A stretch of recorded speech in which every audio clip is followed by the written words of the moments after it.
Bonjour et bienvenue sur DigiSchool. Je suis Rémi Carl, votre professeur de physique. Aujourd'hui, nous allons aborder le thème des ondes et de la matière et nous concentrer sur les connaissances de base à acquérir pour le bac scientifique.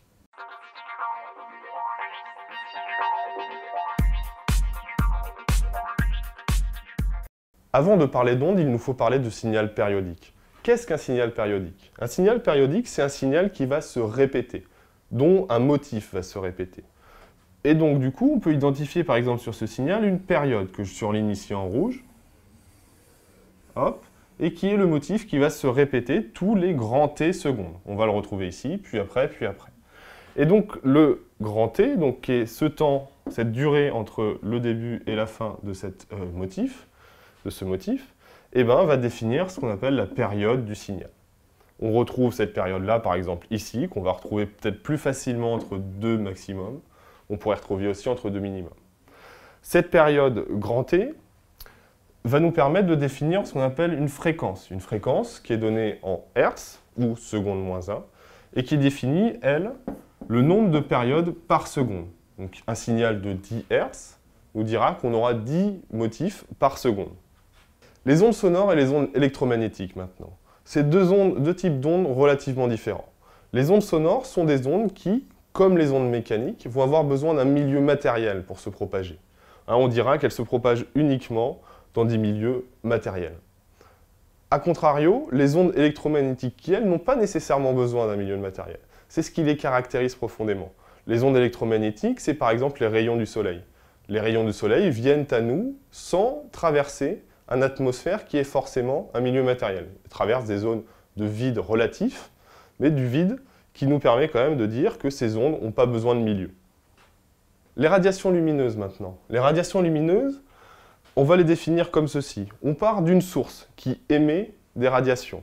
Et on modélise ici par un trait le faisceau lumineux. Ce faisceau lumineux, je vais faire deux choses. Je vais d'abord le prendre en photo. Si je le prends en photo, qu'est-ce qui se passe? Il se passe que le temps est fixé. Et si le temps est fixé, qu'est-ce que je vois? Je vois un signal comme ça, qui va varier d'amplitude, de manière sinusoïdale. Donc, je vais voir ça selon l'axe X, selon la distance à la source. Et ce signal va être périodique, comme on l'a dit tout à l'heure, et cette période, je vais l'appeler lambda. Lambda, qui est la lettre grecque comme ceci, et qui va définir ce qu'on appelle la longueur d'onde. Maintenant, ce rayon lumineux, qu'est-ce que je vais faire? Je vais mettre un écran à une distance X, donc je vais fixer X, et je vais regarder à travers cet écran ce que je vois. Qu'est-ce que je vois? Je vois un signal qui varie aussi de manière sinusoïdale au cours du temps cette fois-ci. J'ai fixé X et j'ai laissé le temps défiler. Donc ici, ça sera l'axe du temps. Au cours du temps, mon signal se répète avec une période grand T, qu'on appelle période temporelle. Et cette période temporelle va nous permettre, comme je vous le disais au début, de définir la fréquence F qui vaut l'inverse de cette période. Donc voilà ces deux aspects spatio-temporels d'une onde. Un aspect spatial ici avec la longueur d'onde lambda et un aspect temporel avec la période temporelle grand T. Comment on lie ces deux notions?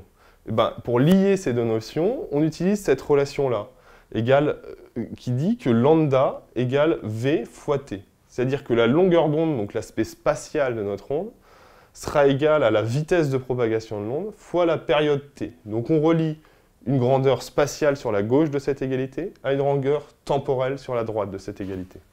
Le spectre des ondes électromagnétiques maintenant. Le spectre des ondes électromagnétiques s'étend des rayons gamma jusqu'aux ondes hertziennes. On définit ce spectre en général par longueur d'onde. Les plus faibles longueurs d'onde vont être pour les rayons gamma. On passera ensuite aux rayons X, aux ultraviolets, aux visibles, à l'infrarouge, puis aux micro-ondes, puis aux ondes hertziennes. On voit sur ce graphique que c'est la longueur d'onde qu'on a mis en abscisse ici. Et je voudrais insister sur le fait que ici, on parle de ultraviolet, donc on s'attendrait à ce que ça soit plus grand que le visible, que le violet du coup, et infrarouge qui soit normalement plus petit. On le voit ici que c'est inversé. Et qu'est-ce qu'on comprend quand on trace cet axe ici? C'est la fréquence.